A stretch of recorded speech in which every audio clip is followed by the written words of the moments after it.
नहीं, सत्ता में आना है। सत्ता में आना है तो आपका क्या फायदा हो रहा है? आपका फायदा हो रहा है, मुसलमान का क्या हो रहा है? तुम मासूम मुसलमानों को धोखा दे रहे हो, सिर्फ वोट हासिल कर रहे हो। 8 लाख मौजूदा बंगाल के मुसलमानों को उस वक्त ईस्ट पाकिस्तान में ढकेल दिया गया। बंगाल में आज नहीं सरकार बनाना है। भाई सरकार 15 साल सरकार है, क्या हुआ मुसलमानों को? आपने वोट दिया, तब भी बीजेपी वहां पर जीत गई। दिल्ली में ऐसे हुआ, नहीं सरकार बनाने का है, आप नहीं बना पाए, आपने वोट दिया, वहां बीजेपी की सरकार आ गई। मेरा मानना यह है कि यकीनन हमको फासिस्ट और कम्युनल फोर्सेस को रोकना है। इसका हरगिज मतलब ये नहीं निकल सकता कि कोई मुसलमान की पॉलिटिकल लीडरशिप ना बने। आपकी आवाज की जरूरत है।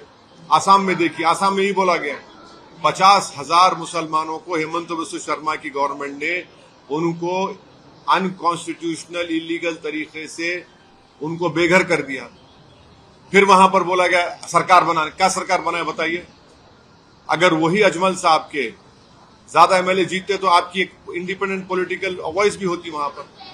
तो ये चीज है। रिजल्ट के बाद ममता बनर्जी ने कहा कि 100 से ज्यादा सीटों पे धांधली हुई है, तो इसमें आप क्या बोलेंगे?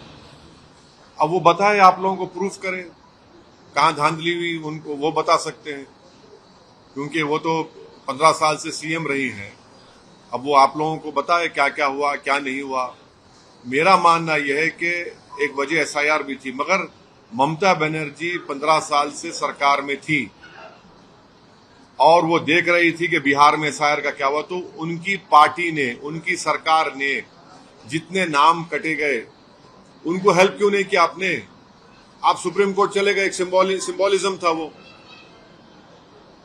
हैदराबाद में हम लोगों ने, आप देख रहे हैं हमारे ऑफिस में कितने लोगों को हम हेल्प कर रहे हैं। यहां पर आप तो सत्ता में थे ना, आप तो कर सकते थे। आप कोर्ट को गए, ठीक है, ड्राफ्ट लिस्ट से पहले आप क्या क्या नहीं करना था, चाहिए था आपको। आज भी हम कह रहे हैं कि एसआईआर को सिटीजनशिप से जोड़ना ये गलत है।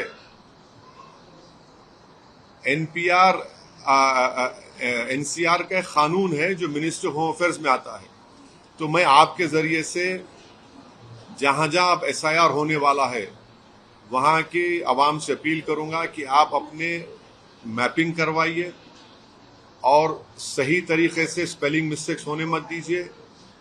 अगर आपका नाम 2002 की वोटर लिस्ट में नहीं है तो आप लोग डॉक्यूमेंट्स बनाइए, बर्थ सर्टिफिकेट है या आपका पासपोर्ट है, जो भी डॉक्यूमेंट्स है।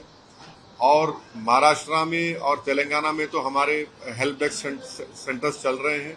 नहीं, मेरा बोलना यह है कि मुस्लिम माइनॉरिटीज को यकीनन फासिस्ट कम्युनल फोर्सेस को हराना चाहिए, मगर आप अपने वोट से, आप तो वोट डाल रहे हैं। हरियाणा में क्या हुआ? फिर आपने वोट डाला दिल्ली में। दिल्ली में यही बोल के वोट डाला कि सरकार बनाने का है। मुसलमान साहब, तो सरकार बनती नहीं है और आपका इंडिपेंडेंट लीडरशिप आपकी बनती नहीं है, बीजेपी जीतती है। महाराष्ट्र में ये बोले सरकार बनाना है, साथ दीजिए, आपने वोट दिया, क्या हुआ? आपका इंडिपेंडेंट लीडरशिप नहीं बनती है। फिर बिहार में ये यही बोला गया, मगर बिहार की सीमांचल की जनता को सलाम, उन्होंने बड़ी हिकमत से, बड़ी बहादुरी से एमआईएम के 5 एमएलए को कामयाब के लीडरशिप बना दी। ये सब, चाहे वो आम आदमी पार्टी हो, बंगाल में ममता बनर्जी 15 साल से, आप जाकर देखो मुस्लिम इलाकों में क्या हाल है वहां पर। क्या आपने इंसाफ किया उन लोगों के साथ? गुर्बत उनका मुकद्दर बना के रख दिया। और फिर मालदा मुर्शिदाबाद में लाखों में वहां पे मुसलमान माइग्रेशन करते हैं एज ए लेबर के तौर पर। फिर वही बोला गया नहीं नहीं नहीं, सत्ता बनाना है, पार्टी क्या बनाए, बीजेपी जीत गई। बंगाल में, पूरे इंडिया में एक ही प्रदेश है जहां पर 60 असेंबली कॉन्स्टिट्यूंसीज हैं जहां पर मुसलमान मेजॉरिटी में है। कोई स्टेट में नहीं है 60 असेंबली कॉन्स्टिट्यूंसी जहां पर मुसलमान मेजॉरिटी में है, और 20 ऐसे असेंबली कॉन्स्टिट्यूंसी जहां मुसलमान 30 to 40% है। तब भी बीजेपी जीत रही वहां पर। लोग मुझ पे बहुत उंगलियां उठाते। आजकल बहुत से लोग हो गए जो खाली घर में बैठ के आर्टिकल लिखते, 1 मिनट का 2 मिनट यूट्यूब बनाते, जमीन पे नहीं जाते हैं लोग। और यही लोग दुश्मन है मुसलमानों के, जो नहीं देख रहे इन चीजों को, जो ये समझते नहीं मुस्लिम लीडरशिप को खाली वोट। अरे वोट डालने वाले कब तक बनेंगे मुसलमान? सिटीजन विद राइट्स नहीं बनेंगे। बताइए, आज आप दारुस्सलाम में बैठे, यहां पर 1000 लोग बैठे हुए, 1 महीने से एसआईआर का काम चल रहा है। बंगाल में क्या टीएमसी ने क्या काम, ये कोर्ट को गए, अरे आप करना था। महाराष्ट्र में जाइए, औरंगाबाद में देखिए, मैं 9 तारीख को जा रहा हूं, वहां पे काम चल रहा है। 60 मुस्लिम मेजोरिटी कॉन्स्टिट्यूंसीज हैं, एडिशनल और एक 2022 है जहां पर 30 to 40% मुसलमान है। क्या हो रहा भाई? फिर इतना सोशियो इकोनॉमिक इंडिकेटर खराब क्यों वहां पर? 15 साल से तो सरकार है ना, क्या किया आपने? नहीं, सत्ता में आना है, सत्ता में आना है तो आपका क्या फायदा हो रहा? आपका फायदा हो रहा, मुसलमान का क्या हो रहा? आप तो वोटर कैसे ट्रीट कर रहे हो उनको? पिछले साल कलकत्ता हाईकोर्ट ने 5 लाख ओबीसी सर्टिफिकेट कैंसिल किया, उसमें 3 लाख तो मुसलमान के कास्ट सर्टिफिकेट थे। वो लॉस नहीं है मुसलमानों को। तो ये चीजों को देखना पड़ेगा। यकीनन मेरी बातों से बहुत से लोग मुत्तफिक नहीं होंगे और वही लोग चौधरी बनकर नुकसान पहुंचाना चाह रहे हैं। इंडिपेंडेंट पॉलिटिकल लीडरशिप होगी, आपकी आवाज होगी, आपके लिए लड़ने वाला होगा, आपके आंसू को कोई समझने वाला होगा, आपके ख्वाबों को पूरा करने वाला। आप तो सिर्फ वोट डाल के बैठ जा रहे। ममता बनर्जी ने एक बार सही कहा था, मुझे दूधल गाय है, मैंने दूध देने वाली गाय, यही हाल हो गया। एसआईआर के बारे में भी लोग ये बोल रहे हैं कि एसआईआर होने के बाद एसआईआर को फिर सीएए एनआरसी से जोड़ा जाएगा नेशनलिटी। अभी तो ये सिटीजनशिप का टेस्ट हो गया जो नहीं है। मैंने पार्लियामेंट में भी कहा था कि एसआईआर को आप सिटीजनशिप से जोड़कर ये गलत कर रहे हैं। ये सुप्रीम कोर्ट के जजमेंट के खिलाफ है, क्योंकि मिनिस्ट्री ऑफ होम अफेयर्स तय करती सिटीजनशिप को, उसके एनपीआर एनआरसी के रूल्स भी हैं, मगर इसको आप जोड़ रहे। तो इसीलिए इस एसआईआर में सबकी तवज्जो बहुत जरूरी है। ये सिर्फ वोट डालने का मसला नहीं है, ये आपकी सिटीजनशिप को बरकरार रखने का मसला है। और हम उम्मीद करते हैं कि तेलंगाना की रेवंत रेड्डी की गवर्नमेंट भी इसको सीरियस लेंगी।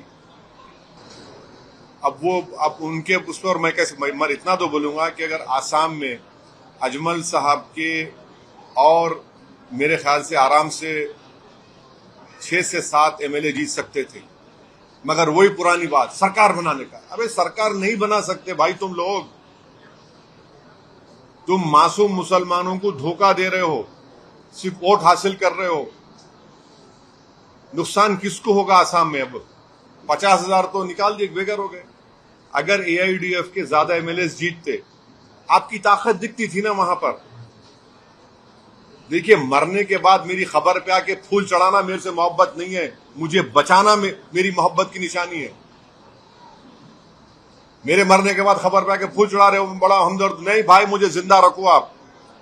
और जिंदा रहने के लिए आपको अपने पॉलिटिकल रिप्रेजेंटेटिव और वॉइस की जरूरत है, आपकी लीडरशिप की जरूरत है जो आपकी होनी चाहिए। आप सिर्फ वोट डालने वाले बन गए। नहीं, अरे कितने बार हराएंगे? पंडित नेहरू के जमाने से लेके अब तक मुसलमान सिर्फ फिरका परस्ती के खिलाफ ही वोट दे रहा है ना। ये कम्युनिटी को आपने क्या डेवलपमेंट किया बताओ मेरे को। आप लोगों को मालूम कि बंगाल में पंडित नेहरू जब प्राइम मिनिस्टर थे, 1962 दिसंबर में श्रीनगर में हजरत बल में रसूलुल्लाह सल्लल्लाहु अलैहि वसल्लम का बाल मुबारक चोरी हो गया, पूरे मुल्क में राइट्स हुआ। 63 जनवरी में 8 लाख मौजूदा बंगाल के मुसलमानों को उस वक्त ईस्ट पाकिस्तान में ढकेल दिया गया। हमारी पार्टी का यह मानना है कि यकीनन आप कम्युनल फोर्सेस को हराइए, मगर अपनी पॉलिटिकल लीडरशिप को बनाइए ताकि आपकी इनजस्टिस के खिलाफ, आपकी आवाज के खिलाफ कोई लड़ सके। आप दूसरों को वोट डाल रहे हैं, फायदा क्या हो रहा है? आपको खाली वोटर बन रहे। आप सिटीजन बनिए, सिटीजन विद राइट्स बनिए, शहरी बनिए, लीडर बनिए, नेता बनिए, अपने मुकद्दर के फैसले करिए। ये समझने की जरूरत है।